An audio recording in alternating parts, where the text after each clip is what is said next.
大家好，我是赖伟一，欢迎收看中嘉新闻周报。位在前镇之星旁的中山路跟东西向的凯旋路，路面宽，车流量大。虽然有斑马线，却秒数不够，行人常常得跑步才能过关。另外，在人口众多的新邦里，里民要到中山路对面消费，却得绕3面马路才能到。最短的直行路面却没有斑马线，不仅耗时也危险。因此，呼吁市府单位能够派工增设，让地方民众行得方便，也走得安全。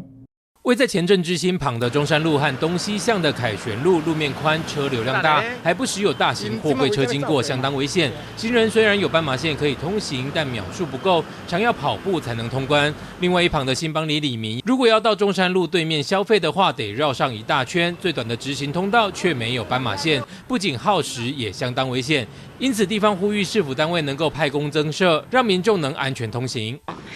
秒数伤少。行到一半就变红灯啊，所以安尼咧行足危险的。即摆我要过跳蚤市场的时候，非常无方便啦，佮也非常危险。我希望这条大路的时候，会当开通一个迄个斑马线安尼直接行安尼大家方便啊。邦里的居民现在有差不多4-5千位4-5千个，拢住伫这个按这中山路以南遮所以因足侪人拢想要过这中山路过。想要去跳蚤市场，想要去夜市，想要去百货一个饭店或是加油站，就是因为中山路这边没有斑马线，使当地的居民要通过的话，不可能又危险，所以造成都要走这个往北的方向到捷运站，再绕到20路兵工厂，再绕到前面加油站那边去。让我们的居民劳民又伤财。其实这个斑马线很简易啊，它红绿灯已经设置好了只有打通而已啊，就让我们新邦里的居民有一个安全、舒适又捷便的斑马线，能让他们到夜市去。不仅路口少了一条斑马线，路面上的机车待转区更是危机四伏。一个小小的待转格，一到上下班就会塞满，后方经过的大型车，一个转弯不小心就可能会擦撞，造成伤亡。由北要转往东的方向那边有一个待转区，我觉得它画的有一点危险，因为上下班这边机车量非常大，所以他们都会停在那个格子里面停下来那个后面加工区那边有拖板车就是从西边的拖板车、连吉他车伊要挖完时阵，有时伊的后距后链。惊会闪到停伫待转区的机车，我是感觉真危险。希望咱交通局相关单位来赶改善这个待转区这格子。马路如虎口，一张口小心命没有。地方民众面对中山和凯旋2大路口，每次经过都要提心吊胆，也希望政府单位能够尽快改善现况，给大家一个安全的通行环境。记者张世明高雄报道。尽管轻轨大顺路段开通近1年，仍然有不少民众不习惯，有时候是违规左转。更夸张的是，这个月14号，轻轨竟然发生2起闯入轻轨的事件。一件是计程车右转时闯入轻轨动弹不得，另一件是汽车违规左转跟轻轨列车擦撞。捷运局表示，上述2个违规案件不仅得依大众捷运法裁处，另外更涉及了刑法过失妨害舟车行驶安全罪。驾驶人不得不谨慎。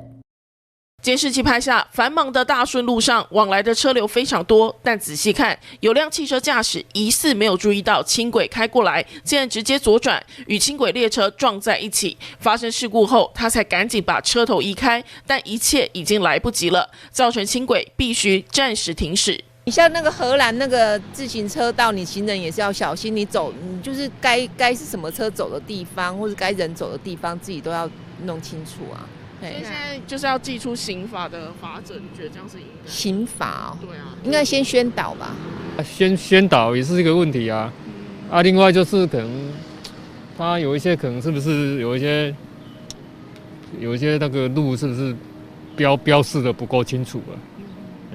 民众大多认为，用路人应该要注意轻轨号志，避免车祸事故一再发生。加上车祸这一天，其实事故不仅这一起。在车祸发生前，高雄轻轨先有一台计程车右转时闯入轻轨轨道，动弹不得，半小时后才发生这起车祸。捷运局指出，计程车误入轻轨轨道区，违反交通捷运法，而且还触犯了刑法。驾驶朋友没有依照规定。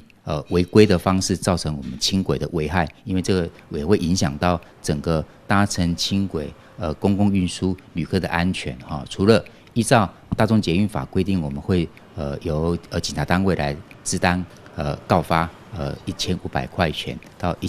7500块以下的这些罚款之外哈，那个警察单位也会研究是不是以刑法的妨碍那舟车安全行驶的这些情况来送办。捷运局指出，轻轨沿线46处已经建置了科技执法设备，违规行为将依法处以罚锾。依照新闻中的例子，违规撞上轻轨的车辆，除了违反大众捷运法，也涉及刑法过失妨害舟车行驶安全罪。呼吁用路人行驶轻轨路段应减速慢行，遵守交通号志。记者魏国庆、黄子倩高雄报道。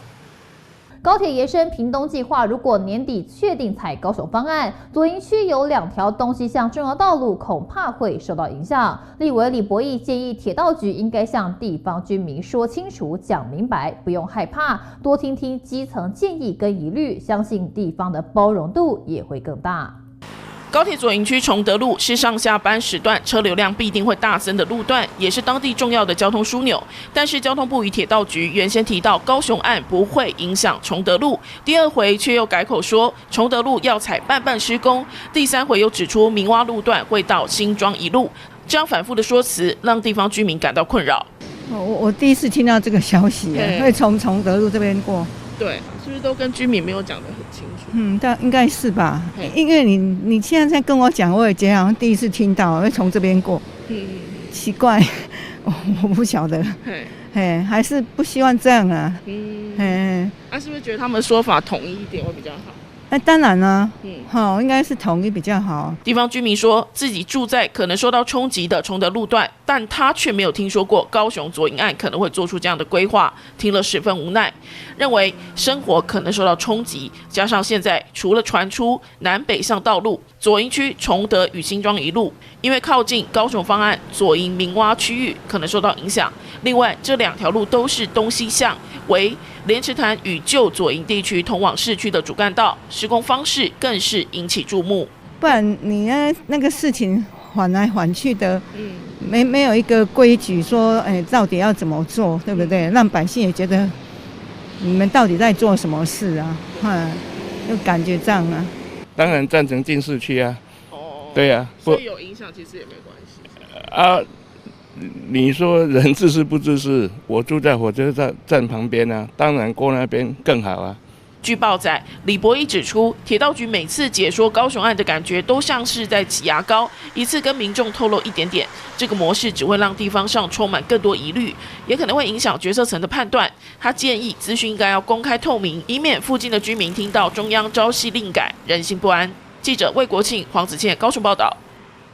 年底到了，通常是汽车保养抢便宜的高峰期，但有车主换轮胎的原因并非应景，而是为了行车安全。面对国际原物料成本上涨，轮胎价格普遍都调升，车主如何在安全跟价格间取得平衡？第一要点还是会先看一下口袋中的实力。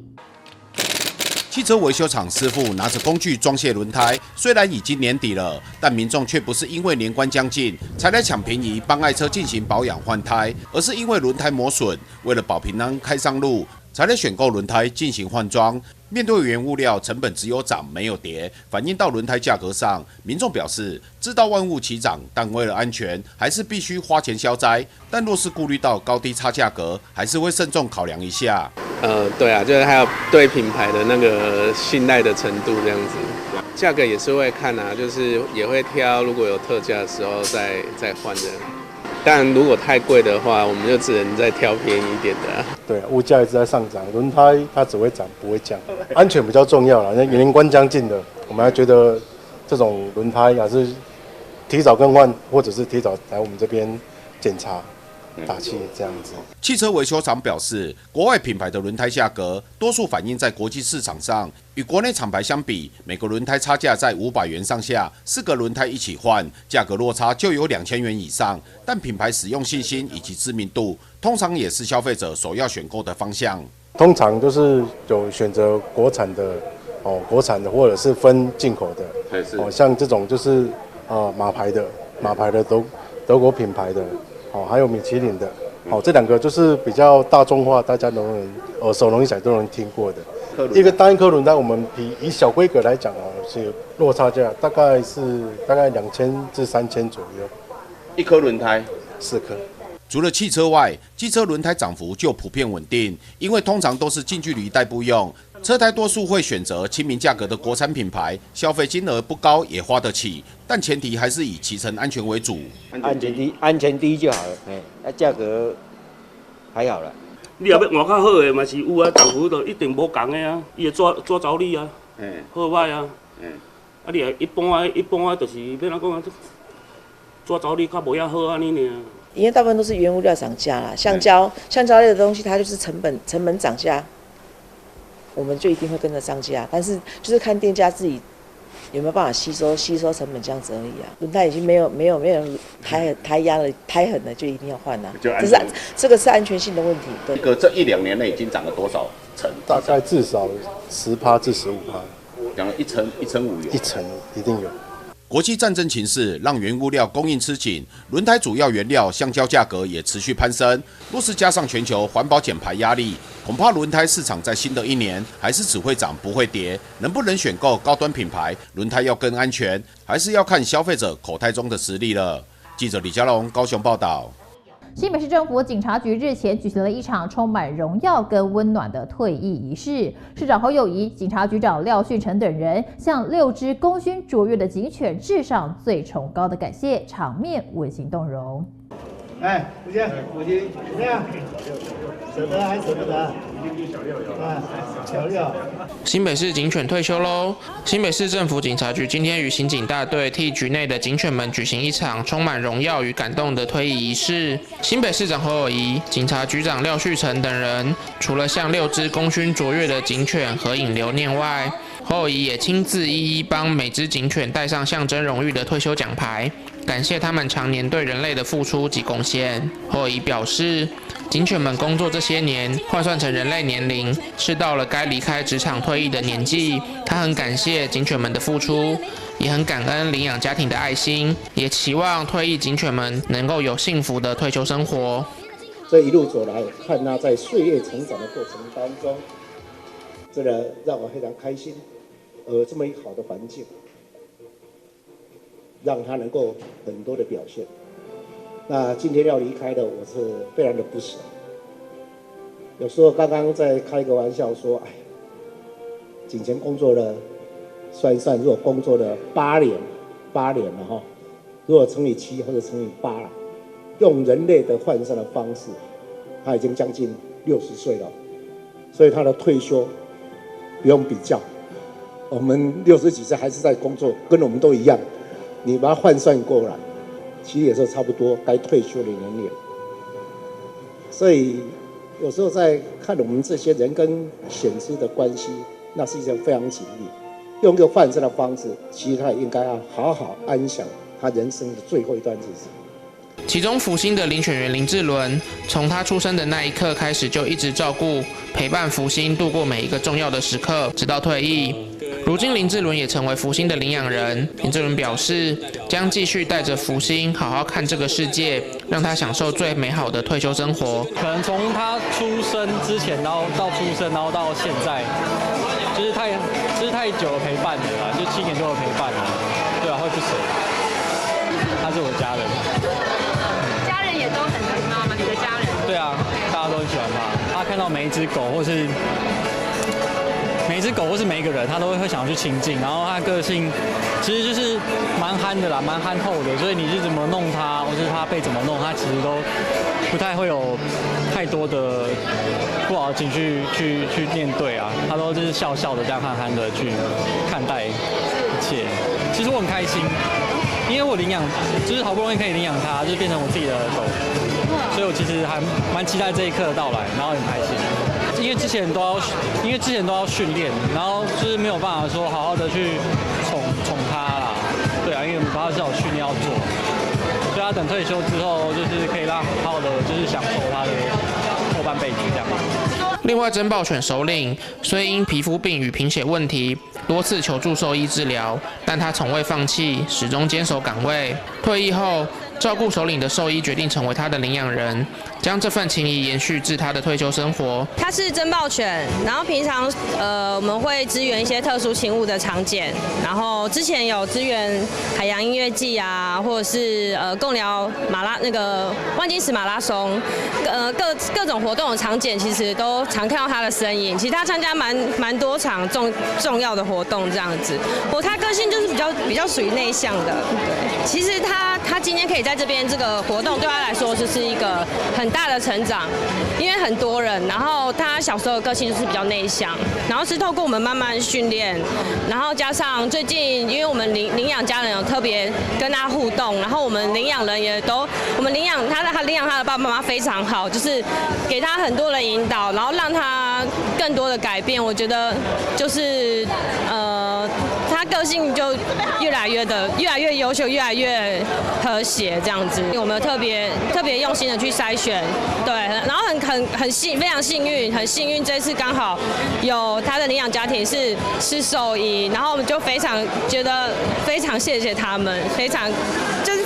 太多谢谢这样子。新北市警察局表示，这场警犬退役仪式不仅是对警犬多年付出的肯定与感谢，也是一场充满温馨的传承。每只警犬们都曾在岗位上默默的守护，也期待退休后的警犬们能在爱心家庭中安享余生。记者萧世宏新北采访报道。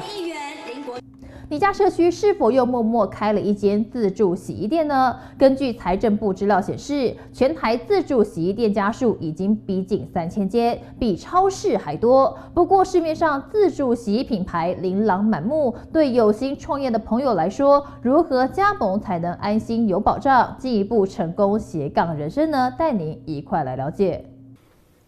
您知道继夹娃娃机之后，最快入侵全台无人店面的产业就是自助洗衣店吗？以台南为例，自助洗衣店家数5年来增长幅度超过332%，已经成为全台成长最高地区。而且从化区多、小宅化的新建案、居家机能外移等趋势，正迎合洗衣无人商店的诞生。小宅化的一个趋势，所以消费者都喜欢把家里的衣物或者是换季的一些棉被都拿到自助洗衣店来做消费，而且这种商用的设备，它的输出的功率跟家用设备是完全不一样的，所以消费者使用完以后，它的衣物都会比较蓬松，也会增加消费者的一个使用的一个意愿。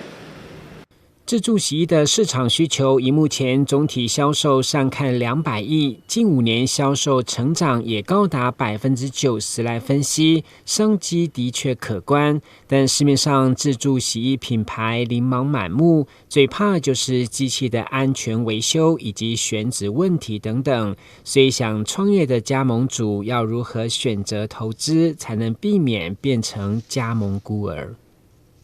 我们会建议加盟主要选择有规模的公司，而且要找完善的售后服务。像我们在中南部就有在地的服务，可以及时提供给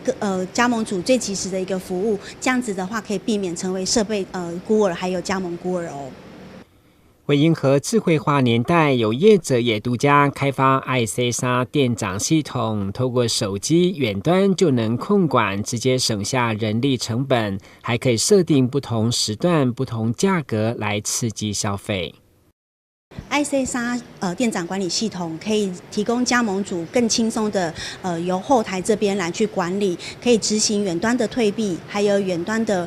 故障排除，以及产生报表，还有甚至设定优惠时段的这些功能，让加盟主能够更智慧、更轻松的管理你的洗衣店哦。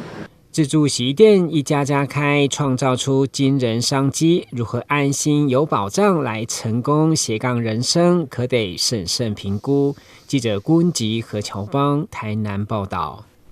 新北市政府办理新北永续城市治理论坛暨新北新水新书发表会，藉由国际交流汇聚来自新加坡学者以及台湾学者们双向深入交流河川治理与永续城市发展政策，展现新北水利的丰硕成果。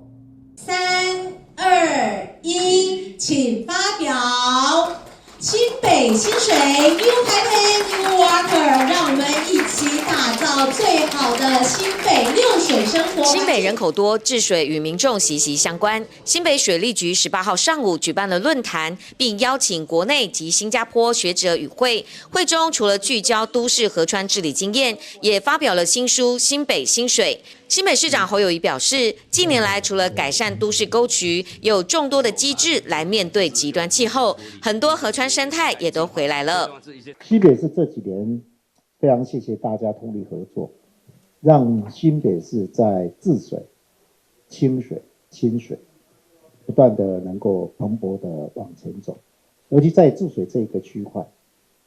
我们琢磨很深。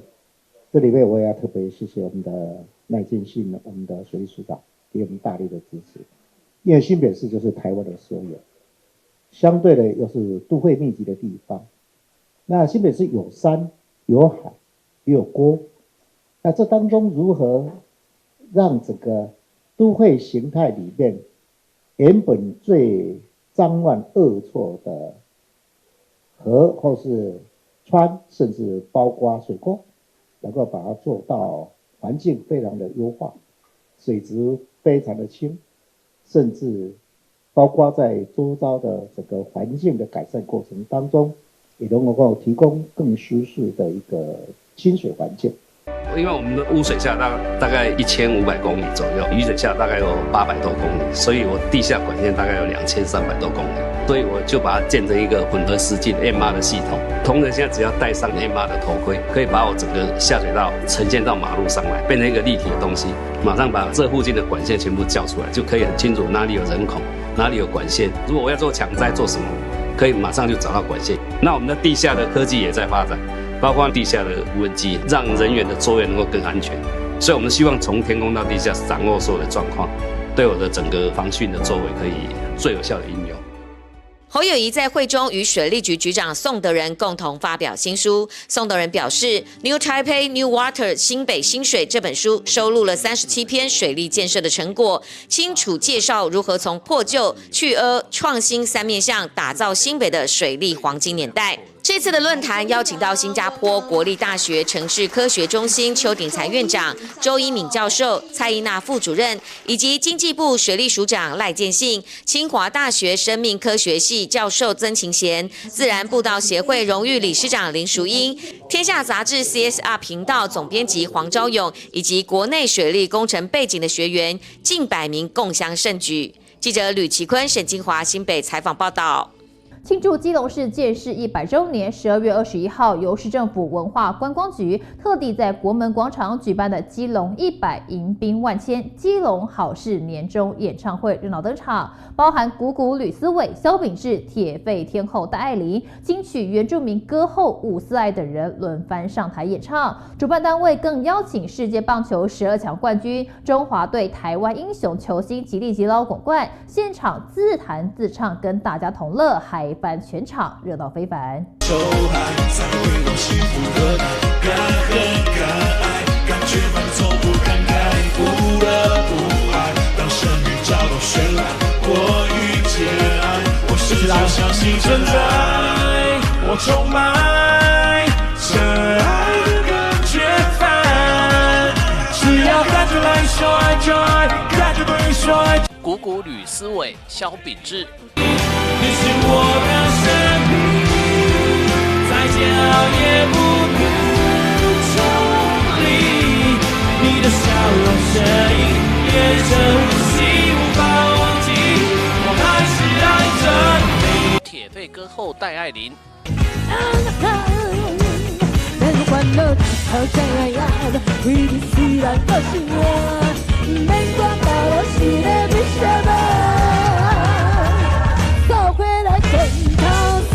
后面的朋友，金曲原住民歌后伍思爱。You must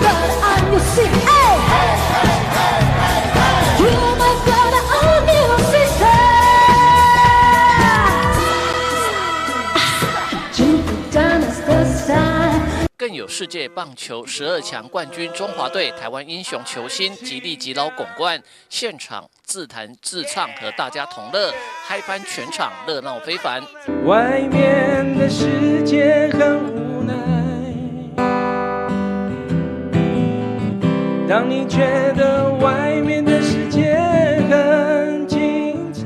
庆祝基隆建市100周年，12月21号，由市政府文化观光局特地在国门广场举办的基隆100迎宾万千基隆好事年终演唱会热闹登场。基隆市长谢国良、立委林佩祥以及市议员连恩典都亲自到场，欢迎好朋友们来基隆这座好城市参观，也祝福大家在岁末年终之际事事顺心、平安健康。因为这是我们基隆100周年哈，所以今年举办这个好事年终演唱会，基本上是有一系列的活动，也是希望让我们市民朋友跟我们共同的来这个庆祝我们基隆市设市100年这样子的一个庆典。那今天晚上呢，其实有一些英语，不过还是有一些民众，因为我们今天的活动也很精彩。那今天我们佩祥委员陪同我们一起参加。主办单位希望基隆好事年终演唱会不只是一场音乐飨宴，更是一场传递爱与故事的城市盛典。透过音乐这座桥梁，将基隆的历史与未来串联，让基隆的故事持续被看见和听见。我还是爱着你，看不出的你，你是我的秘密，再聪明也不说明，终究只是意外，只存心酸，只能遗憾，我还是爱着你。记者吴俊松基隆采访报道。后面的朋友。到台北赏花是许多国内外游客最爱的活动之一。2025花印台北活动即将展开，台北市政府从点线面透过大众运输系统串联各时节12项花季活动，推出台北捷运赏花地图，规划8条捷运赏花经典路线，邀请旅客按图索骥参与各项花季活动。今年还特别推出探花集章之旅，集满花季电子章有机会抽中最新款 iPhone 等多项好礼。明年第1棒将从台北茶花展开，邀请民众用五感体验感受台北的花之美。温带花卉的浪漫魅力。裕达高中时尚造型科10位同学透过花卉造型设计，展现12项花季活动特色的创意时尚大秀，为2025花印台北揭开序幕。迎接2025年台北市花印台北3部曲的第3部曲，将从旅人的角度邀请国内外游客欣赏台北市这座城市与万千花朵交织的魅力。我们一开始要把台北市的各式各样的花的场域，过去都只有叫做点状的，比如说茶花展、阳明山花季，或者是樟树步道，个别行销，但是大家的记忆不够深刻。那从这个3部曲的一开始，我们就先凝聚了所有的花的成果，我们把它凝聚成花印台北这个品牌。品牌的建立跟让大家知道，我的品牌里面包含了台北市的东南西北所有的在不同时节所呈现的花艺之外，那第2部曲，我们也让这个花之所以可以完美绽放在那个市民面前，是透过了我们所有辛苦的同仁，匠心独运的职人精神，把这些花照顾得非常的完美，有最绽放的最灿烂的时候呈现在国人面前。那这个是我们的第2部曲，必须把这样的一个背景，你所看到的花是什么样的呈现方式。那第3部曲呢，既然已经知道花在哪里，是怎么样呈现出来，那我们当然要引导大家透过不同的视角去看看这些花所呈现出来的美好。所以我们的3部曲完整的诠释了我们花印台北的品牌精神，让我们各地各行政区在各个时节所呈现的花艺的花，那都能够非常的在正确的时间展现在国人面前。那透过了这个旅人的角度，你来徜徉这个花的欣赏，不管是拍照打卡之外，也因为你的到来，我们竭诚的欢迎在周边的商家一起做联动。所以透过了花的行销，不只有花，而是带动了台北市的城市观光，也把我们的品牌能够行销给全世界。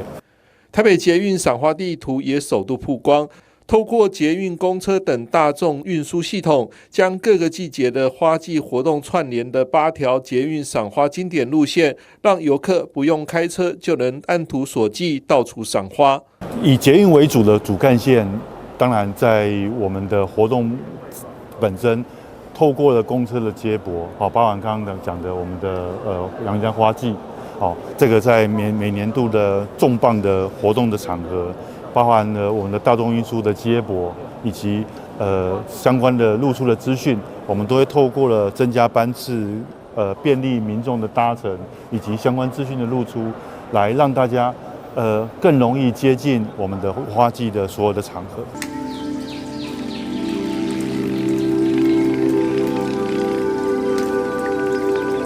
由知名设计大师萧清扬操刀的繁花市情影片也首度在记者会上曝光，全片以台北为背景，透过听觉与视觉变换，展现城市与花朵间交织的无穷魅力。赏花，我觉得人人都可以，我就用我的美感来分享，台北市赏花的观众他的观点，希望今年的影片视觉大家喜欢。除了依各个时节特色规划花季活动外，北市府还推出探花集章之旅，民众只要扫描活动 QR code 就可以收集到花季电子章，集满一定数量的花季电子章，还有机会抽中最新 iPhone 等多项特色好礼。为了让大家在这一个旅行的过程中有多增添一些乐趣，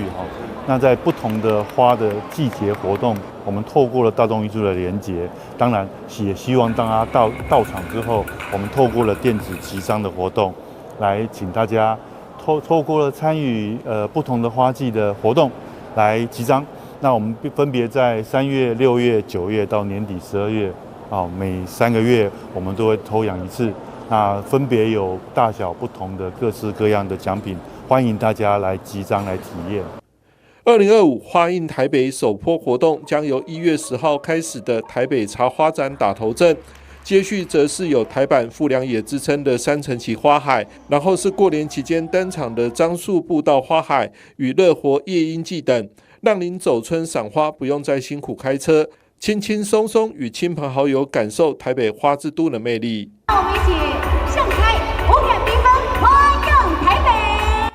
记者张启腾台北报道。基隆市今年建市100年，随着跨年倒数计时，市府文管局公布跨年烟火模拟影片，突破以往规模，到时候预计长达660秒，超过5000发的烟火，再加上基隆独特优势的港区大船鸣笛，要陪伴民众迎接热闹的2025到来。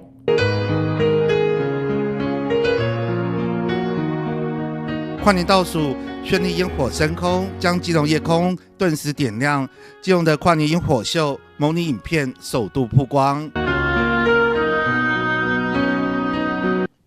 庆祝基隆建市100年，政府以基隆100迎宾万千为主题，跨年烟火预计释放660秒烟火秀，超过5000发的烟火，历年之最。结合港区的光束灯和雷射光雕，要陪伴大家热闹迎接新年。除了海洋广场，当然除了还有国门广场以及微风东岸。那其实，在我们的主普潭还有就是豪斯城那边，都是很好的一个观赏景点。因为其实不同的视角看到的基隆的这个烟火的美景是不一样的。这几个都是我们蛮推荐，可以去做一个观赏的一个很好的一个位置。虽然只能先看模拟的烟火特效，不过文管局先卖个关子。烟火释放会让民众有惊奇，烟火的一个释放的一个样貌会比较有别于以往的那种烟花，是它可能会有一些造型，但是因为要给大家留一个悬念，希望现场的时候大家一起来揭开这一次4大主题的一个内容。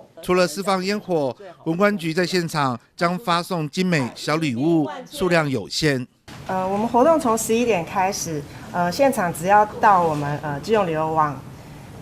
FB 按赞分享，就可以获得我们这个手机袋还有小零钱包，那都是限量的，送完为止。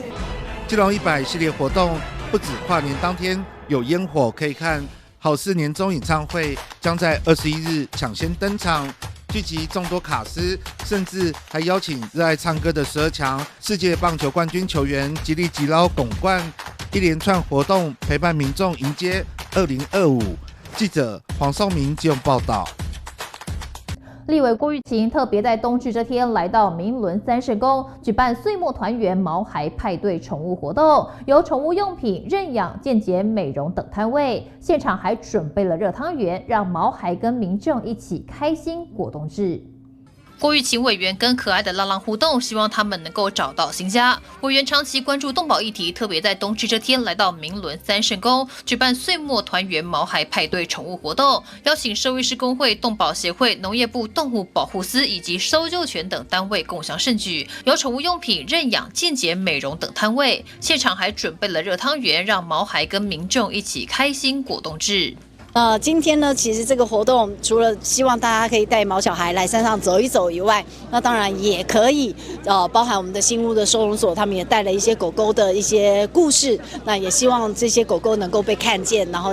来提高这个认养率哦。那如果有认养成功的话呢，我们有厂商是愿意要送给他们相关的宠物的商品。那另外呢，还有一些像我们一些摊位，包含我们的兽医师公会，他们就提供一些简单的健检。那另外呢，还有提供疫苗，还有就是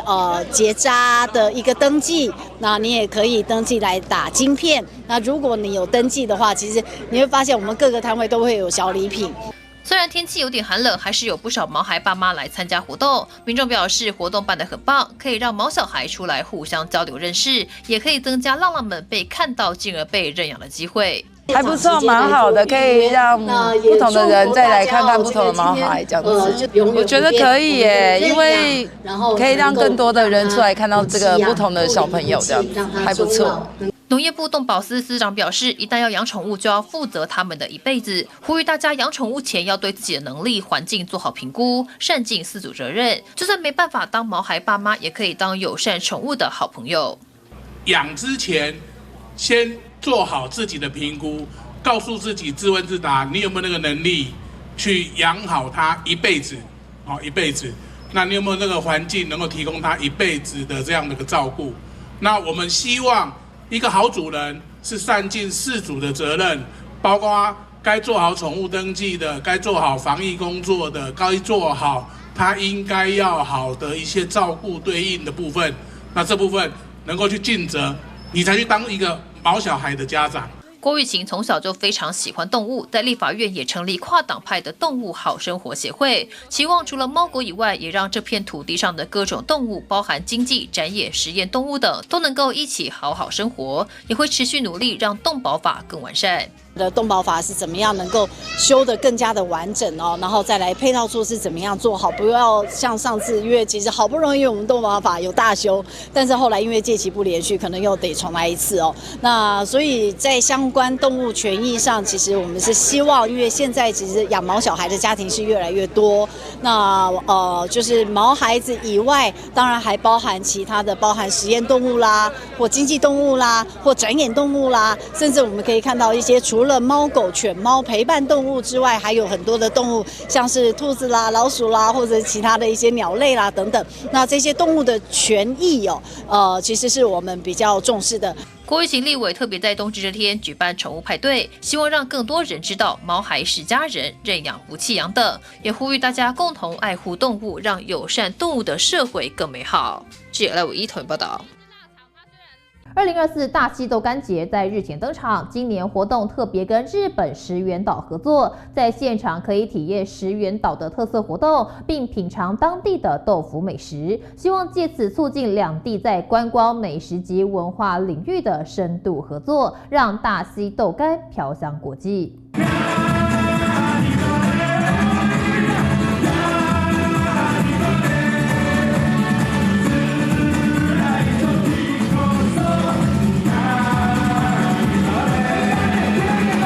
来自冲绳的热情歌声为2024大溪豆干节揭开热闹的序幕，展开为期2天的大溪在地美食盛宴。今年活动特别与大溪石原岛合作，在现场可以体验石原岛特色活动，并品尝当地的豆腐美食。桃园副市长苏俊斌希望借此促进两地在观光跟美食及文化领域的深度合作，让大溪豆干飘香国际。我们冲绳县的石原市市长，那跟我们这边来城市除了交流，那更进一步的产业合作。第二个部分呢，是我们大溪的豆干刚刚得到国际国内非常高的肯定，那是台湾针对豆渣的循环再利用表现最好的。那相关的计划呢也得到肯定，所以今年的大溪豆干节可以说是永续食品豆干节。那第三个部分呢，是我们努力的把大溪豆干当作桃园的产业火车头，带动了在地的所有的观光产业、运动产业，还有我们街区。石原市市长中山义龙表示，很高兴有机会跟桃园一起合作。日前，石原市也与桃园市观光发展基金会签署观光策略伙伴协议，将共同推动产业与观光交流。今回、大溪豆干節にお招きいただきましてありがとうございます。そして、桃園市の観光発展基金会とそして石垣市の石垣市観光交流協会が戦略的パートナーシップを結ぶことができましたこと、大変嬉しく思ってます。桃园市豆腐商业同业工会表示，今年活动特别结合日本石原岛，希望让大溪豆干的美味让更多人知道，甚至可以传播行销到日本，并透过豆类交流促进整体观光。这次豆干节比较特殊结合整个整体商圈的发展，希望借由大溪豆干，把大溪文化的魅力推广给全国甚至国际的一个观光游客，也希望豆干经过每一次的蜕变成为台湾的另外一种行销的商品。这次豆干节将大溪特色都串联起来，还邀请乐团现场演奏一首首大溪女儿凤飞飞的经典歌曲串烧，引起民众的共鸣与回忆。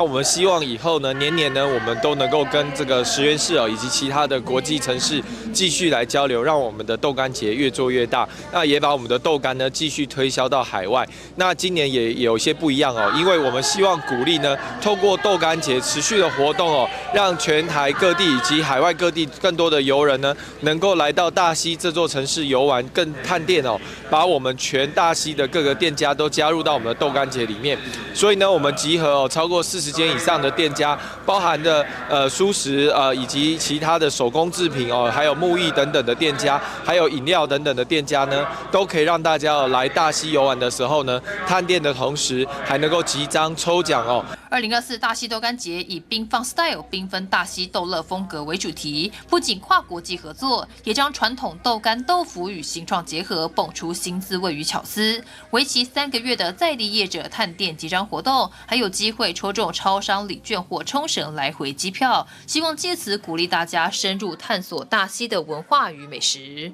记者赖伟一投文报道。台南市南区区公所的艺术空间从开幕以来，每次的艺术展览都有不同风格。这回特别邀请刘莹跟杨毅2位艺术家，透过漆画、烙画等创作，要来画出他们从过去坐牢到更生的人生故事，相当励志，难能可贵。邀请大家前往欣赏。不管是烙画，用有温度的电烙笔在木头画出不同深浅的痕迹，无色彩却是逼真的效果。或是工序繁杂的漆画富有特别美感，只是一般人较少创作，所以南区公所艺术空间特别邀请刘莹和杨毅这2位艺术家来举办联展，展出40多幅作品，让大家大开眼界。更难得的是，2位艺术家都是更生人，要用画作来画出他们的人生故事。我们这一群更生人，不是都毫无拢无路用啦。阮其实大家拢是一个人才，是讲行对着好的，行着好的路安尼，嘿啊！我是希望讲社会大众和阮这更生人大家拢有一个生存的空间，有一个机会安尼啊。希望阮这更生人大家拢会当发光发热啦，嘿啊。服刑里面，在监狱里面，我自己的故事，跟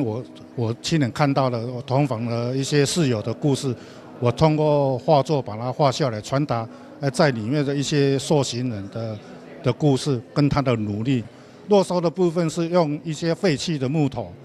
一些人讲茶烂去啊，无路用啊，我认为讲你一块茶，人讲朽木不可雕也，我就认为讲咱人甲这个茶同款，咱一块茶好遐经营的话，也变成一个艺术品。咱人较早做歹做唔对的，无要紧，咱改革以后咱好做，嘛会变成一个好人。开幕首日，许多贵宾和艺术前辈都到场力挺，肯定他们作品富高度的艺术价值，更令人感动。希望外界用最实质购买来支持，让更生人发挥艺术天分。每一幅画作都有它的背景故事。那我们都知道，更生人有时候，一出来。当然，社会会给予一种不同的眼光，或者是说贴予标签。那针对这些更生人，他自然有一些新的创作，我想社会应该多给予鼓励。两位创作者，他的特殊背景，让我们更关怀他，更鼓励他。希望呢，将来他们有更大的成就。也更希望呢，社会各处能散播温暖。联展虽然在南区展出，不过东区区长也以取经的心情到场，希望日后他们的空间也可以分享艺术创作给洽公民众。记者郭文吉台南报道。庆祝基隆建市100年，文管局携手基隆市书道会举办100人挥毫活动，来自各界的80位成人跟20位学生书法家，共同书写100岁基隆100字颂，用文字跟笔墨示敬这座100年老城。吴正安老师更以传统吟诵方式演绎诗篇，为活动增添深厚的文化底蕴。100位基隆市民齐聚一堂，用笔墨为基隆市市100年献上最深情的祝福。活动非常的热闹，因为呢是我们基隆100基隆的生日，所以呢我们邀请了好多的市民朋友以及老师，还有校长，更有我们的很多的书法大家以及我们的书画家一起来基隆，为基隆祝福，希望基隆生日快乐。那也可以让大家知道，我们现在已经准备好了，欢迎大家一起来基隆玩。迎接基隆市100年，在众人挥毫下，共创100岁基隆100字颂。吴正安老师更以传统吟诵的方式演绎诗篇，为活动增添深厚的文化底蕴。刚行山海练珠片，100人挥毫最主要是庆祝基隆建市100年。我们除了基隆市书道会的会员们参加之外，我们也邀请了爱好书法的朋友一起来参与，大人80个，学生20个，大家都很开心的来共襄盛举。诗中勾勒出基隆的港口发展、铁路建设和人文荟萃，用文字记录下城市100年的沧桑与荣光。参与的民众热情洋溢，纷纷表示这是探索文字之美、传承传统文化的绝佳机会。这个活动让我们参与的所有的师生都觉得非常有意义，探索文字的美好，以及传统文化，让我们落实在生活当中。活动很好玩，而且非常有意义，这样。那现是我第一次在那个大家面前挥毫这件事，这样子。那非常荣幸可以参与这次100年的盛会哦，基隆市赞！可以跟很多人一起写，很开心可以来参加这个活动。今天参加这个活动很开心，我写的是道。我写的是船，我觉得这个活动很有意义。今天很荣幸可以带孩子一起来参与这100年才有的难得的机会，祝基隆生日快乐！透过书法、诗词和传统艺术，架起市民与城市之间情感的桥梁，唤醒大家对家乡的认同与骄傲。基隆100，迎宾万千。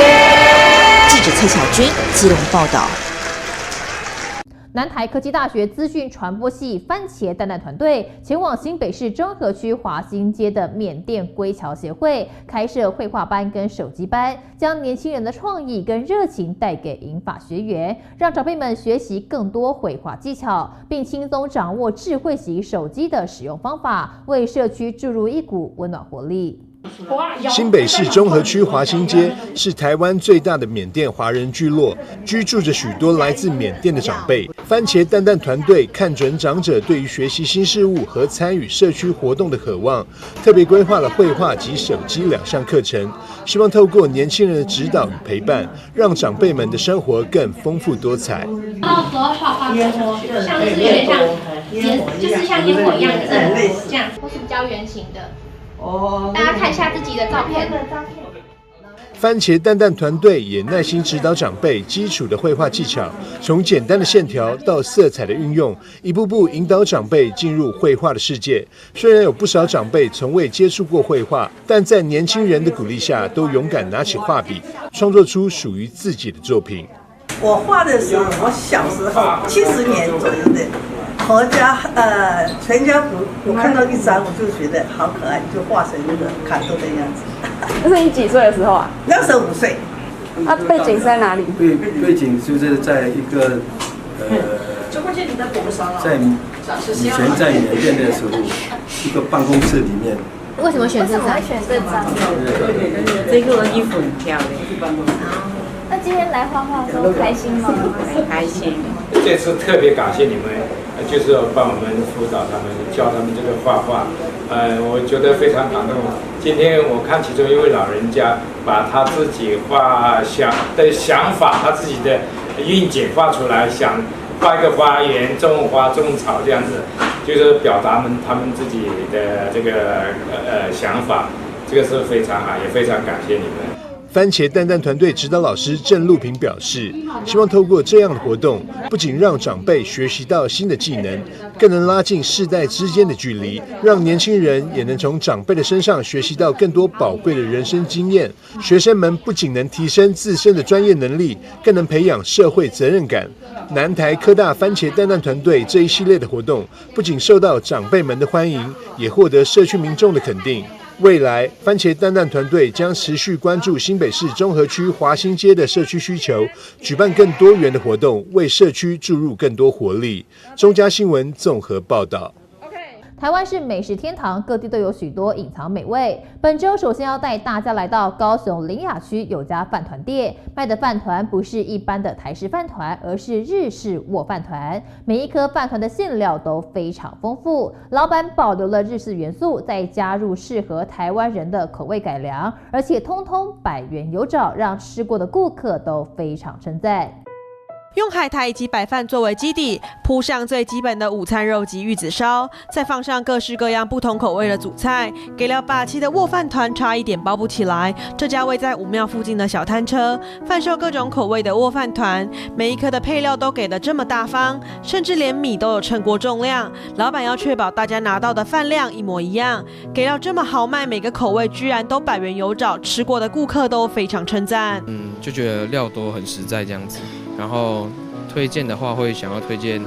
明太子黄金虾，跟一般外面传统饭团都不一样啊。就是我们有去冲绳吃过日本饭团，然后觉得口味都差不多，还蛮好吃的这样子。凯撒酱很特别，就是跟外面其他凯撒酱不一样，然后有一点蒜味，然后很好吃。这个吃起来就是饱足感比较够啦。那当然它用料也很丰富啊。那口味上我觉得也没有很重咸，或是偏那种很传统的那种很油腻的那种感觉啦，所以我觉得还蛮推荐给大家来尝试看看的。价钱方面，我们也把它用比较亲民一点，然后分量方面我们也都有做提升说，因为等一样的价钱，我们可能只能买一个便当，那我们把价钱压在跟便当的价钱一样，又可以吃得饱。那饭要称的部分是我们希望每一个客人拿到的饭团都会是一致的，所以大小也都会一样这样。一颗颗料多实在的握饭团，老板除了保留冲绳的风味，也加以改良成台湾人习惯的口味，并且加入能让大家比较有饱足感的食材，也会不定期推出隐藏版口味，让顾客有小惊喜。每次来店都可以尝试不同的主菜，也比较不容易吃腻。冲绳饭团会以白米饭这样下去做，然后再搭配海苔，然后还有主要的火腿肉跟蛋，这样它是最原本的冲绳饭团。那我们再加以变化，加上台湾的风味，例如说泡菜炸鸡，然后还有一些咖喱炸鸡这样。那也有保留一些日本的元素，譬如说他们卖的明太子口味的，那也是卖得非常好。以前客人会说这种饭团可能会吃比较没有那么饱，那我们现在也推出的是猪排类的，那猪排类的以一份给男生吃的话是相当的饱足，对。在台湾的传统饭团多半是糯米加入不一样的配料，而冲绳饭团则是以海苔及白饭作为基底，加入各样的主菜。如果想来点不一样的饭团，不妨可以试试这个冲绳风味的日式握饭团。记者潘志光、陈英君高雄报道。农药厂创办人陈荣东为了帮儿子圆梦，特别结合东东集团，在台南市东区虎尾寮开设虎尾之秋美食广场。除了让儿子经营大型咖啡厅外，广场内还集结多家台系、日系热门品牌，包含最具台南味的牛肉涮涮锅、日式家庭餐厅，以及近300平日本最大的二手旗舰店。带您一块来瞧瞧。3、2、1，请用钱。在老虎尾巴的艺术墙前剪彩，融合传统与现代风格，占地4000平，汇集吃喝玩乐的复合式商业休闲大楼虎尾之秋在东区重磅开幕。我退休了，想要讲为这个地方做一点事情啦，但是我办一些活动，和附近的那个居民小朋友可以参与这个活动。我的假日来这行行也好。找来东东餐饮集团合作，集结台湾本地与日本的热门品牌，包括从非洲进口咖啡豆的精品咖啡，最具台南味的牛肉汤火锅，亲子用餐好选择的日式家庭餐厅，还有近300平日本最大二手品牌的旗舰店。第一天的状况是蛮不错的，楼下大家吃完饭上来可以做个休闲运动，逛一下。所以这边也会带着我们的整个区域的商机一起。这边应该东区比较少像我们这样小规模而且好停车。这2家日本品牌是在日本是上市公司，是跟东东我们合资在台湾成立的企业。那我们Joyfood我们今天开幕的这一家是